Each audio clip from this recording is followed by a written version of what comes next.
Hola, buenas noches. El día de hoy estamos muy contentos porque hoy está con nosotros el doctor Gerardo Laveaga. Somos fans del doctor Laveaga en Despertares Derechos Humanos y yo personalmente admiro mucho su trabajo y su trayectoria. Si me permiten, voy a leer su currículum vitae para presentarlo. Gerardo Laveaga, escritor, abogado y académico mexicano. Es egresado de la Escuela Libre de Derecho. Realizó sus estudios de posgrado en la Universidad de Londres. Obtuvo una maestría en la Universidad Iberoamericana y un doctorado en Derecho en la Universidad Nacional Autónoma de México, en la UNAM, nuestra máxima casa de estudios. Ha publicado las novelas Valeria, el último desfile de septiembre, Creced y multiplicaos, El sueño de Inocencio, Justicia, y si tú quieres moriré.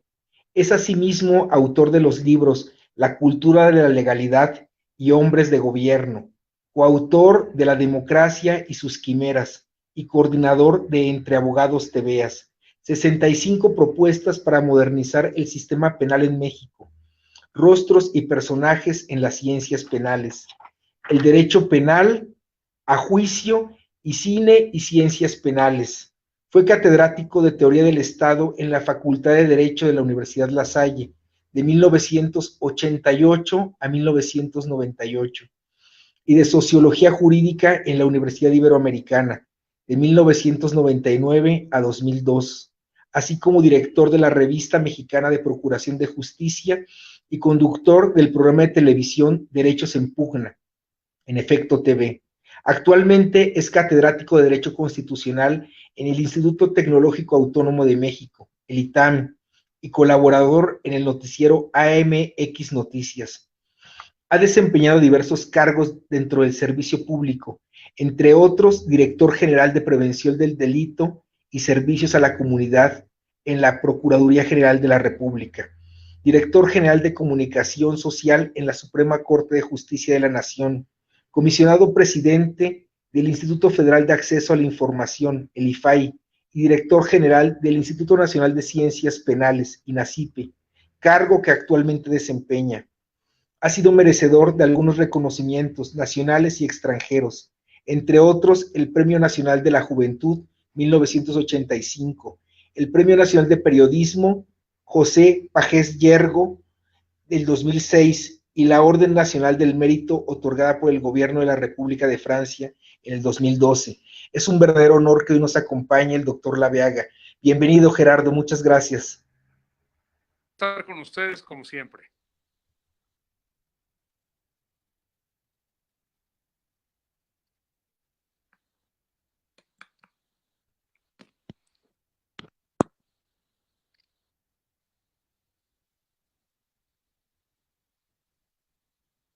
Sí.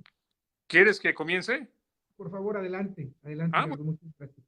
Ya me bueno, retiro yo de cuadro y te dejo. Gusto estar con ustedes. Agradezco la invitación que me han hecho Edith y Álvaro para participar en este programa. Me da mucho gusto además que me hayan encomendado el punto 16 del programa de las metas de Naciones Unidas, que es la de promover una sociedad pacífica a través del acceso a la justicia y de instituciones inclusivas. Son varias palabras claves: acceso a la justicia, sociedad pacífica, instituciones inclusivas. La institución por excelencia, la institución más importante en términos políticos, se llama Estado. El Estado es una organización, una institución enorme, que a partir de 1648, cuando se firmó la paz de Westfalia, empieza a actuar como una persona moral. Antes, ustedes recuerdan, había ciudades-estado en la época medieval, en la época renacentista particularmente, antes aún las polis griegas, y luego había imperios, el imperio austrohúngaro, el imperio romano, en fin. A partir de la paz de Westfalia en 1648 ya hay estados, que es una persona que tiene obligaciones y que tiene derechos. Los grandes creadores en la parte técnica fue el cardenal de Richelieu, este eminente político francés, y en la parte teórica fue otro francés que se apellida Baudin, Jean Baudin, un hombre excepcional, porque era un hombre con una con un talento enorme para entender las instituciones y al mismo tiempo escribía tratados para combatir la brujería, Jean Bodin. El Estado surge, pues, en 1648 como hoy lo conocemos, o casi como hoy lo conocemos. Pero no basta tener un Estado para que haya paz. El Estado apenas es la primera parte de la ecuación. Se pide que el Estado, para que sea pacífico, para que tenga instituciones, sea un Estado de derecho. Es decir, un Estado donde se cumplan las normas jurídicas. La gran pregunta es, ¿basta un Estado de derecho? Porque hay estados como Yemen o estados como Sudán, mejor aún, o Somalia, en que se dice al que robe una manzana, en algunos lugares de Sudán ocurre, se le corta la mano. Y eso es un Estado de derecho. En Corea del Norte, al que no cumpla con ciertas visitas o aplausos al líder, se le puede castigar con prisión. Oiga, usted tenía oportunidad de haber ido 5 veces a aplaudir al líder y no fue más que una. Tenía que tener al año 5 a prisión o una multa. Eso es un Estado de derecho. Por eso no podemos hablar hoy del Estado de derecho simple y llanamente. Y dentro de Estado y derecho se introduce un adjetivo fantástico, que es del que vamos a hablar hoy, porque me parece que es el que mejor retrata la meta 16 de la ONU. Democrático, el Estado democrático de derecho. No basta un Estado de derecho, tiene que ser un Estado democrático de derecho. Y el Estado democrático tiene básicamente 3 características. Se puede hablar de 5, de 10, básicamente tiene 3 características de las cuales hablaré esta tarde. La primera característica, dice Norberto Bobbio que la democracia es el conjunto de reglas que se establecen para determinar quién está autorizado para tomar las decisiones colectivas y bajo qué procedimientos. Esa es la democracia. Una democracia puede ser más amplia o menos amplia. Si participa mucha gente, es muy amplia. Si participa poca gente, es muy estrecha. Hay países que pueden decirse, este país es más democrático que este, porque en este participa todo mundo y en este no. El ejemplo no es mío, es de Bobbio. Dice Bobbio, si en un país solamente votan los varones, ese país será más democrático donde solamente voten los terratenientes, pero será menos democrático que un país donde voten varones y voten mujeres. Mientras más personas tomen la decisión o más personas participen en la toma de decisiones, más democrático será un país. Si en ese país solamente una persona toma las decisiones, será mucho menos democrático que en un país donde la tomen 5 o donde la tomen 100,000 o donde la tomen 10 millones. Para que haya democracia se requieren básicamente 2 características fundamentales, además de esta intensidad de mayor y menor grado de democracia. La primera es la regla procesal de la mayoría. Si se toma la decisión que optó o por la que optó una mayoría, se puede hablar de democracia. Segundo, se requieren ciertos requisitos de existencia, como decimos los abogados. Significa que para que haya democracia tiene que haber libertad de expresión y libertad de asociación. En una sociedad donde no se permite manifestar libremente las ideas, no se puede hablar de que pueda haber democracia. Esto de manifestar libremente las ideas se dice muy fácil. Estamos acostumbrados a vivir en un país, a pesar del bajo nivel que nos dan en materia de libertad de expresión y de lo riesgoso que puede ser periodista, vivimos en un país donde cada quien dice lo que piensa. No siempre fue así. Ustedes recuerdan que en 1857, cuando se promulga la Constitución Liberal y se le da a los mexicanos el derecho a expresar lo que se piensa, el Papa Pío IX dijo, esto es escandaloso, ¿a dónde vamos a llegar si cada mexicano dice lo que piensa? No, señores, excomulgado todo aquel que jure esta Constitución. No solamente lo hizo por la libertad de expresión, lo hizo por una gran cantidad de temas, porque concedía libertad religiosa y por conceder una serie de libertades que escandalizaron a su santidad Pío IX. Pero no siempre hubo una democracia tan fresca como la que hoy tenemos. Cuando hay esta libertad de expresión, de asociación, cuando hay este grado de más o menos participantes, hablamos de un Estado democrático de derecho. Pero no es suficiente que participen más o menos personas. No es suficiente esto para que se hable de Estado democrático de derecho.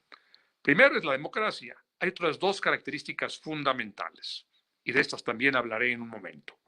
Una de ellas, que se respeten los derechos humanos. Esto es crucial.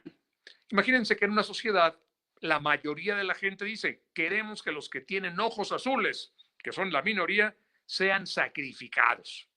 Ahí hay una mayoría, la mayoría tomó una decisión, lo hizo con el procedimiento que marcaba la ley y decidió matar y torturar a quienes tenían ojos azules. ¿Se vale? No. No en un Estado democrático de derecho. El Estado democrático de derecho tiene que respetar rigurosamente los derechos humanos. Un Estado donde la mayoría vota incluso en contra de derechos humanos no puede llamarse a sí mismo un Estado democrático de derecho.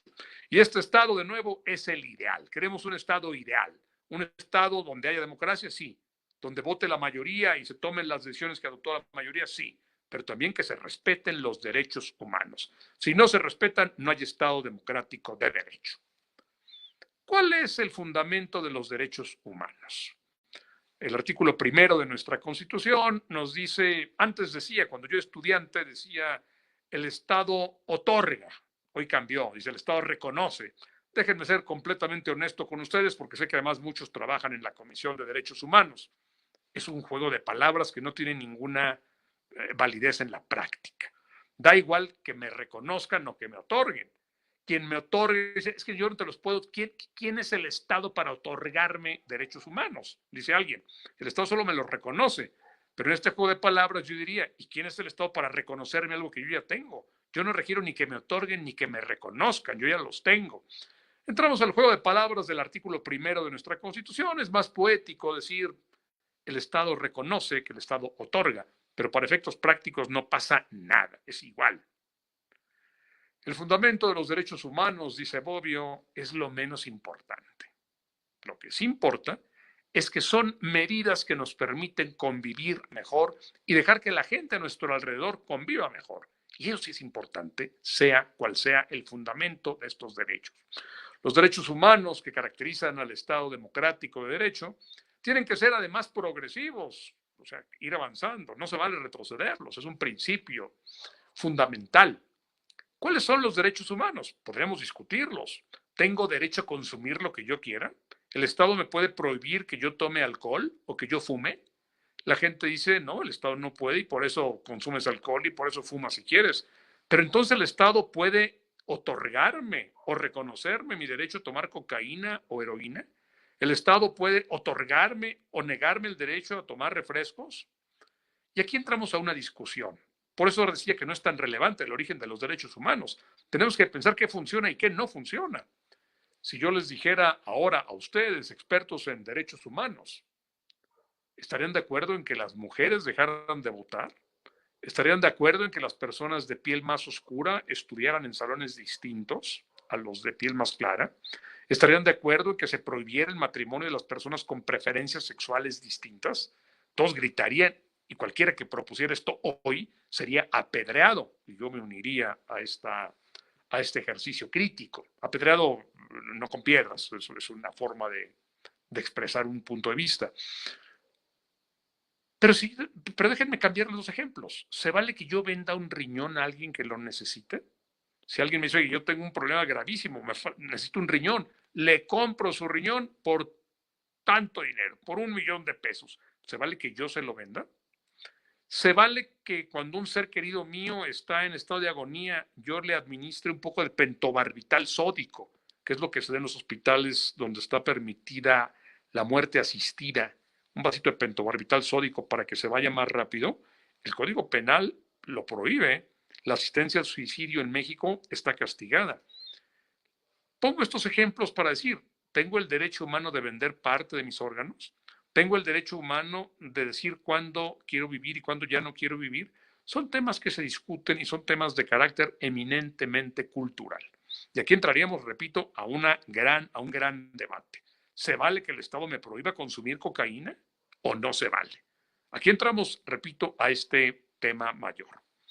En 1948, como ustedes saben, y lo recordaba hace un momento con Álvaro, el mundo se puso de acuerdo en tener una carta con los derechos humanos fundamentales. No es que sean todos, puede haber muchos más. y esos se tendrían que ir añadiendo. Pero bueno, en 1948, y el próximo 10 de diciembre se cumple un aniversario más de esta declaración, se editó el que desde mi punto de vista es el documento más importante que se ha publicado en la humanidad. Más que las constituciones, más que la Carta Magna, más que el Bill of Rights, más que todos los documentos conocidos, me parece que el documento más importante de la humanidad es la Declaración Universal de los Derechos Humanos de 1948. ¿Por qué? Porque logró que se pusieran de acuerdo una gran cantidad de países que si no votaron a favor, al menos se abstuvieron. Y lo mismo participaron rusos comunistas, que protestantes, que musulmanes, que católicos, que judíos. Y es muy interesante ver que llegaron a ciertas conclusiones que están plasmados, repito, en esta declaración de 1948. Decía pues que para que haya un Estado democrático de derecho, primero tiene que haber democracia, segundo tiene que haber derechos humanos y tercero, muy importante, importantísimo, división de poderes. En un Estado donde hay respeto a los derechos humanos, donde hay democracia, donde se cumple con la ley, pero no hay división de poderes, no se puede decir que es un Estado democrático de derecho.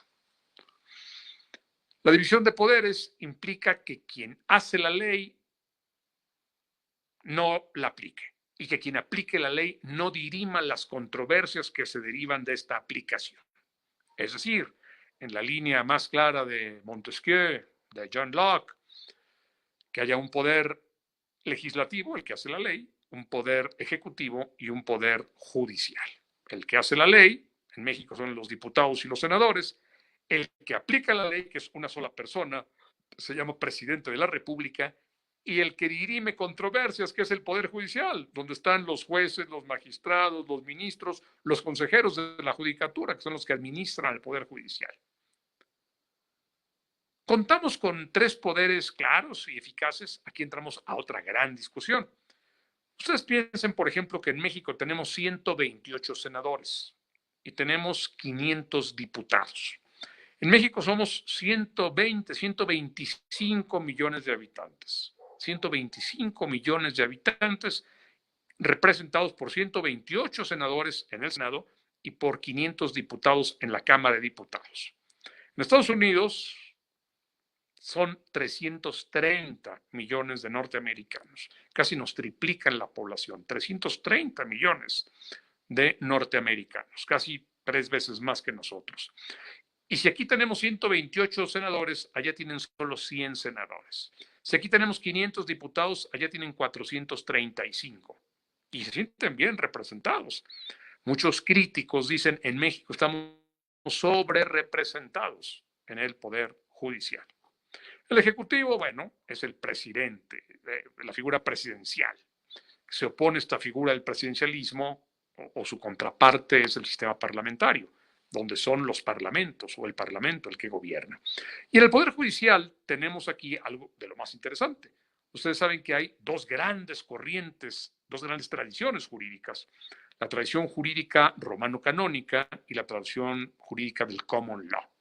En la tradición romano-canónica, que es la que prevalece en gran parte de Europa, en gran parte de América Latina, lo importante es cumplir con el artículo, con la fracción, con el inciso. Dura lex et lex, decían los antiguos romanos. En el common law, lo más importante es que se diriman los problemas. Esto hace que el Poder Judicial, estamos hablando del Poder Judicial, sea muy distinto en un país como el Reino Unido, como Estados Unidos y como Australia, a los poderes judiciales de México, de España o de Francia. En México, lo que se tiene es, hay que cumplir con la norma. En Estados Unidos o en Inglaterra hay que resolver el problema.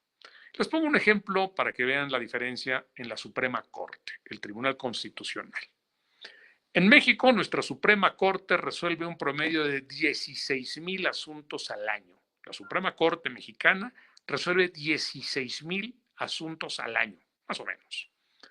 La Corte norteamericana resuelve no más de 100 asuntos al año. Un año que resolvió mucho y fue muy criticada, resolvió 108 asuntos y muy criticados fueron en muchos casos. Resuelve un promedio de 90 a 95 asuntos al año. ¿Cuál de las dos Supremas Cortes trabaja más? ¿La mexicana con sus 16,000 asuntos o la norteamericana con sus 90 asuntos? Bueno, la pregunta no es eso. La pregunta es la naturaleza y los efectos de las decisiones de la Corte. Si pensamos que el Estado es muchas veces la contraparte en México, veremos que los 16,000 asuntos de la Corte, pues en el mejor de los casos, beneficiaron o perjudicaron a 32,000 personas o a 16,000, porque el Estado era la contraparte.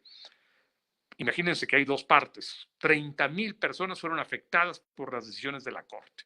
De pronto, un juez dijo una cosa, un magistrado dijo otra, llevamos el asunto a la Corte y la Corte me dio la razón.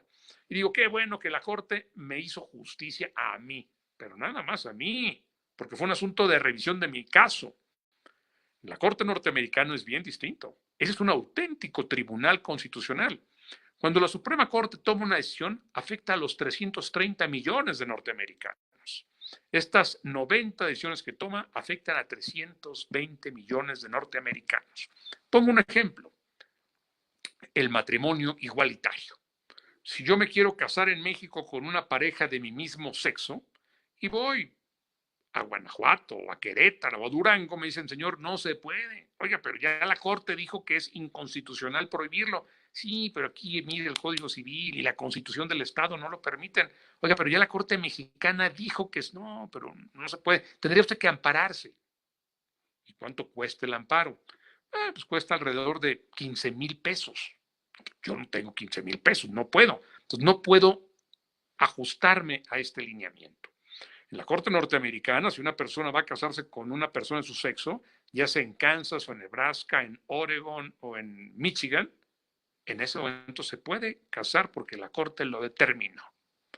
Esta es la diferencia básica entre el Tribunal Constitucional de Estados Unidos y nuestro tribunal, que es de gente muy preparada, de ministros muy competentes, pero que es un tribunal de casación.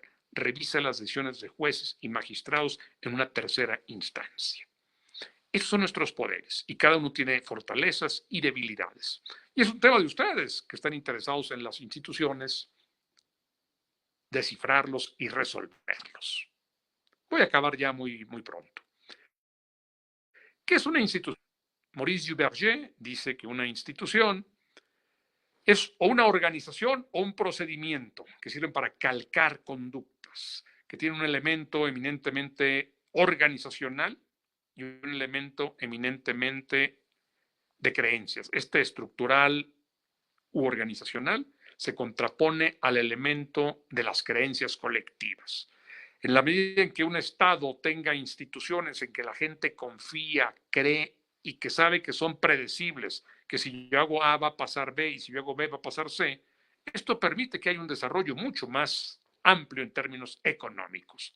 No puede haber una buena economía, no puede haber finanzas sanas si hoy se toma una decisión y mañana otra. Si en este caso se adoptó A y en este caso se adoptó B. En un libro que todos ustedes debieran leer, y ya con esto voy a acabar, se llama Why Nations Fail. Se traduce como ¿por qué fracasan los países? Y dos académicos, uno del MIT y uno de Harvard, uno de apellido Acemoglu y otro de apellido Robinson, dicen, la diferencia entre los países exitosos y los países fracasados son sus instituciones. Punto. Y van muy en la línea del Estado democrático de derecho del que he venido hablando. Las instituciones de los países que fracasan suelen ser extractivas. Las instituciones de los países que tienen éxito suelen ser inclusivas. Dicen Robinson y Acemoglu. Los países exitosos tienen instituciones donde mucha gente participa en su confección y en su aplicación. Los países fracasados tienen instituciones extractivas, donde muy poquita gente se beneficia de la gran mayoría de gente a la que tienen prácticamente asfixiada. La esclavitud es un ejemplo de institución extractiva, donde un 10% de blancos se beneficiaban de un 90% de personas de color. La Iglesia Católica fue durante mucho tiempo extractiva. Ustedes trabajan para mí. Nosotros somos la nobleza, el clero. Ustedes son la chusma. Trabajen para nosotros. Nosotros somos los líderes. En la medida en que un país tiene más instituciones extractivas, es fracasado. en la medida en que un país es inclusivo, es exitoso. En términos históricos, el ejemplo es de Acemoglu y Robinson. En 1688, cuando Inglaterra tenía a un rey que tomaba todas las decisiones, hay una revuelta en que se crea prácticamente el Parlamento. Y el Parlamento le dice: Majestad, usted va a gobernar, pero va a gobernar con nuestra autorización y bajo nuestro equilibrio. Y a partir de ese momento, dicen Acemoglu y Robinson, Inglaterra se dispara, porque ya no es una persona la que toma las decisiones, como pasa en Francia o en Portugal o en Italia, sino que es un monarca contrapunteado y con un contrapeso que tiene en el Parlamento. Y cuando el monarca dice: yo quiero que mi amigo surta el té, los diputados le dicen: no, señor, ese no es el té de la mejor calidad, vamos a hacer un concurso. Y cuando el rey dice: quiero que tal gente surta la seda, dicen: no, majestad, vamos a concursar, porque la seda de tal lugar es mejor que la del otro lugar. Y esto obliga a que haya más competencia. Y esto obliga a que la economía sea mejor. Cuando hay democracia, cuando hay pluralismo y cuando hay inclusión, instituciones inclusivas, es mucho más fácil lograr o alcanzar el progreso económico para la mayoría de las personas. Yo quisiera quedarme aquí, llevo media hora hablando, y me encantaría tener una charla con ustedes que puede ser lo más rico de la conversación, porque de otra manera los puedo aturdir. Álvaro, Edith, estoy a sus órdenes. Hola Gerardo, pues como lo decía Álvaro, qué honor tenerte con nosotros. De verdad que es un placer. Plática, nos podríamos extender infinito porque tienes mucho que aportar al diálogo. Entonces, mira, en este momento se abre la sesión de preguntas y respuestas. Por el momento solamente hay comentarios felicitándote. Roberto Sánchez, enhorabuena amigo. Álvaro, saludos, excelente tema. De Red Carani te felicitan también. De la Fundación Tieta Carmau Pro Igualdad y Justicia C. También Amparito Domínguez. Infinidad de felicitaciones, Gerardo. Mira, yo tengo una pregunta después de la gran plática que tuvimos. ¿Consideras que las decisiones de la Suprema Corte deberían de hacerse precedente a nivel federal como en Estados Unidos? Bueno, aquí tenemos el famoso efecto erga omnes. Cuando de pronto, esto yo lo viví, de pronto el gobierno pone un impuesto que a todas luces es inconstitucional. Porque se lo di yo al subsecretario de Ingresos, que era mi amigo. Me dijo: por supuesto que es inconstitucional, que nos queda clarísimo que es inconstitucional. Pero mira, de las 100 personas, de cada 100 personas, solo 10 se van a amparar. Y de estas 10, solo una lo va a ganar. Entonces ya tenemos una forma de recaudación, aunque sea inconstitucional. Imagínate que de pronto una se ampara y tiene efecto para todo el mundo, pues nos quedamos sin recursos. Esto que estoy diciendo es escandalosísimo. Cuando yo platico con mis amigos de Inglaterra, de Estados Unidos, de Alemania, de Dinamarca, y les cuento que la ley es constitucional para unos e inconstitucional para otros, la misma ley. Fíjate qué grave es la fórmula Otero. Donde yo voy a la corte y me dicen: señor, esa ley para usted es inconstitucional porque usted se amparó. Y la corte lo protege a usted, o a usted, Edith, la protege la corte, porque la ley que le están aplicando es inconstitucional. Oiga, pero el señor Laviaga está en la misma circunstancia que usted. No, para él sí es constitucional y para él se aplica. Para usted no, porque se amparó. Para el señor Laviaga, oiga, pero es la misma ley. Sí, pero como usted se amparó, usted ya no aplica. Y como el señor Laviaga no se amparó, a él sí le aplica. Entonces usted ya no paga el impuesto, pero el señor Laviaga sí. Es un disparate. ¿En qué país tenemos que la misma ley es constitucional para uno y no es inconstitucional para otros? Es un disparate. Yo por eso me siento mucho más próximo al modelo norteamericano. Si una ley es inconstitucional para mí, tiene que serlo para todo el mundo, no nada más para que paró. Resulta que yo tengo un amparo y yo puedo consumir marihuana. Tú no tienes amparo y tú no puedes. Oye, pero ¿qué diferencia tiene el señor a la señora? ¿Por qué él sí y ella no? Ah, porque el señor se amparó. El señor sí puede consumir marihuana, la señora no. Eso a mí me parece un disparate y una gran contradicción de nuestras instituciones. Y eso genera instituciones extractivas, donde unos cuantos se benefician de unos muchos.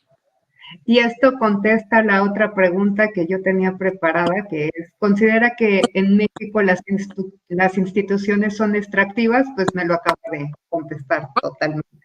Muchas son extractivas, muchas no lo son. Sin generalizar, claro. Y no desmantelemos todas esas instituciones que todavía tenemos, no podemos aspirar a un desarrollo pleno como lo pueden tener países como Dinamarca o como Suecia o como Finlandia. Claro, claro, totalmente. Gerardo, tenemos una pregunta de Álvaro. Doctor Lavea, yo quiero hacerle una pregunta. Estas instituciones que en su momento fueron sólidas, como es el caso del nazismo o la Roma de los Césares, han caído por lo poco o nulo inclusivo. En este caso, ¿cómo podría evitar instituciones como los gobiernos de Estados Unidos o la Iglesia Católica correr con esta misma suerte? Bueno, cuando la gente se siente excluida, primero empieza a generar resentimiento. ¿Por qué tú sí y yo no? ¿Por qué tú tienes acceso a tantos bienes y servicios y yo no? ¿Por qué tú puedes darte el lujo de tener castillos y tener fincas y tener caballos y yo no? Y esto empieza a generar un gran resentimiento. A la larga, este resentimiento va a generar violencia. Y la gente dice, yo no estoy de acuerdo con usted. Y cuando hay una gran desigualdad, y México es muy notable por su desigualdad, bueno, este resentimiento se puede traducir en violencia, porque yo quiero estar igual que tú y tú debes estar igual que yo. Siempre hay pequeñas diferencias, pero en los países más ricos y más igualitarios incluso hay diferencias, pero son diferencias pequeñas. En los países escandinavos yo siempre me he considerado a mí mismo un socialdemócrata. Creo en las excelencias del mercado. El mercado es fantástico, pero ojo, tenemos que tener un Estado que compense las asimetrías, porque no todo el mundo puede ajustarse a la competencia. Cuando tú dices, bueno, los señores que compitieron tienen derecho a ganar más que yo, porque son empresarios, porque son gente de iniciativa, y yo no lo soy. Se vale que tengan más que yo, pero no mucho más. Y la gente que queda rezagada tiene que tener una compensación. A mí me encanta la visión socialdemócrata en un país como Dinamarca, donde tú tienes asegurada tu salud, tu educación, un seguro de desempleo, lo que tú ganas puedes decir, lo voy a invertir en un negocio. Lo peor que te puede pasar es que fracases, pero no te vas a quedar sin salud, no te vas a quedar sin educación para tus hijos, no te vas a quedar sin vivienda, porque eso ya está asegurado. Y ya pues perdí, pero no puedes ganar. En cambio, en un país como México, dices, híjole, si arriesgo y pierdo, sin nada. Pierdo mi seguro, pierdo mi casa, pierdo todo. De ahí que sea tan importante calcar instituciones que han sido exitosas. Ahora, para esto se requiere dinero, para esto se requiere una visión cultural distinta. Totalmente, totalmente. Y nos hace otros comentarios. Fernando Irineo, gracias doctor. ¿Considera que la dignidad humana es un concepto vigente equiparable a los derechos humanos o una secularización del concepto del alma? Mira, entraríamos, yo soy un materialista, dijiste del concepto del alma. Perdón, ¿cuál fue la última palabra? De alma. Bueno, para un materialista, De alma. Para un materialista como yo no existe una cosa como el alma. Pero la dignidad es un concepto importantísimo. La dignidad significa que somos fines cada uno de nosotros y no medios para otros o de alguna o que nos puedan instrumentalizar para conseguir fines otros. ¿Qué es lo que ocurre en las instituciones extractivas? Cuando yo te veo a ti como un instrumento para que tú me hagas más rico y más poderoso, algo está fallando también con la dignidad. La dignidad me parece que es un concepto que se puede ir ampliando, mejorando y apuntalando. Es un concepto discutible y un filósofo de esta corriente tendrá un concepto distinto al de otra corriente. Pero ciertamente, en la medida en que yo te haga participar de las decisiones y que juntos tomemos la decisión y que ni yo sea tu instrumento, ni tú seas mi instrumento, estamos hablando de una sociedad digna, sin necesidad de hablar del alma. Totalmente. Sí. Y,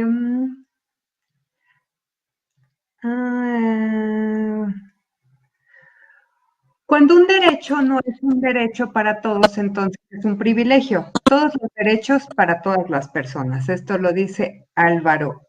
¿Usted tiene algo que decir? Todas las personas en igualdad de circunstancias, que es lo que no hace el amparo mexicano. O sea, si dicen, señores, todos los que tengan más de 18 años tienen derecho a esto, es para todos los mayores de 18 años. pero no así para los menores de 18 años. Cuando hablamos de justicia para adolescentes y jóvenes, para niñas, niños y adolescentes, bueno, es un modelo que se aplica solo a niñas, niños y adolescentes, no para ti y para mí. Es un modelo distinto al que se te aplicaría a ti o a mí, por razones distintas. Pero todas las niñas, niños y adolescentes tienen que gozar de ese modelo, aunque tú y yo estemos excluidos de él. Esa no es una institución extractiva, porque está diciendo, los de este sector se rigen bajo estas normas y los de este bajo estas otras. Ok. Finalmente, Roberto Sánchez Rojas pregunta, como institución, ¿cómo puede la Comisión Nacional de Derechos Humanos garantizarlos a la ciudadanía nacional en las condiciones que se están viviendo en todo el territorio nacional? A mí la Comisión de Derechos Humanos me parece una gran institución, pero tiene un gran problema que es el mismo, que sus decisiones no son vinculatorias. Yo digo, ahí se violaron derechos humanos, pues, gracias, qué bueno que nos dijo, se lo agradecemos. No pasa nada. En la medida, mira, la Comisión de Derechos Humanos, te voy a decir algo que quizás no les guste a algunos de los colegas que me están escuchando, pero así ocurrió. Cuando se creó la comisión, fue porque el presidente Salinas de Gortari quería mandar un mensaje al gobierno norteamericano de que en su gestión sí se iban a respetar los derechos humanos. Yo trabajaba en esa época en la Suprema Corte. Los jueces estaban furiosos con la decisión, los magistrados irritadísimos y peor los ministros. Decían, es que quien protege los derechos humanos somos nosotros. ¿Para qué van a crear una comisión que no protege, que va a hacer lo mismo que nosotros? Con una diferencia, la decisión de un juez es vinculatoria, la de la comisión no. O sea, si violan el derecho a la educación, o a la salud, o a la libre transportación, para eso estamos los jueces. El problema es que los jueces son lentos.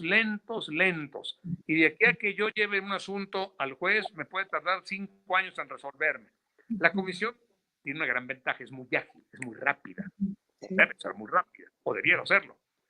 Pero no es de carácter vinculatorio. Me parece que es más bien una autoridad moral, una institución que tiene un peso moral grande. He conocido a varios de los presidentes y presidentas de la comisión, me parece una gran institución, pero mientras no tenga dientes, mientras no pueda hacer obligatorias sus decisiones, ahora la gente dice, es que en el momento en que las haga obligatorias, pues para eso ya está el juez, entonces ya perdería su razón de ser. La comisión tiene que ser más bien una institución de carácter moral, señalar camino, trazar horizontes, marcar una ruta, más que castigar a quien viole los derechos humanos. Y ahí hay una contradicción que tiene que superarse o que tiene que subsanarse con un muy fuerte apoyo de los medios de comunicación, señalar muy bien dónde se violó el derecho humano y dejar clarísimo que ahí se está violando el derecho humano, que los jueces se sientan apenados por no estar corrigiendo. Gerardo, coincido totalmente contigo porque pues tal vez si tuviera mayores facultades, todo sería más ágil, porque como dices, una de sus virtudes es ser rápida. Entonces, creo que esto la haría una de las instituciones más honorables del sistema, pero pues cada quien tiene sus procesos, ¿no? Eso sería todo por nuestra parte, no hay más preguntas por el momento. Ya habrá posteriormente que vayan viendo el video y te las haríamos llegar a tu correo o a tu WhatsApp. Pues me siento muy contento de haber platicado con ustedes, les deseo mucho éxito en sus próximos eventos y que el activismo que ustedes desarrollen sea para crear y fortalecer todas las instituciones inclusivas que merece México. Muchas gracias. Gerardo, qué honor haber estado con nosotros. Te agradecemos muchísimo. Despertares hoy estaba de manteles largos.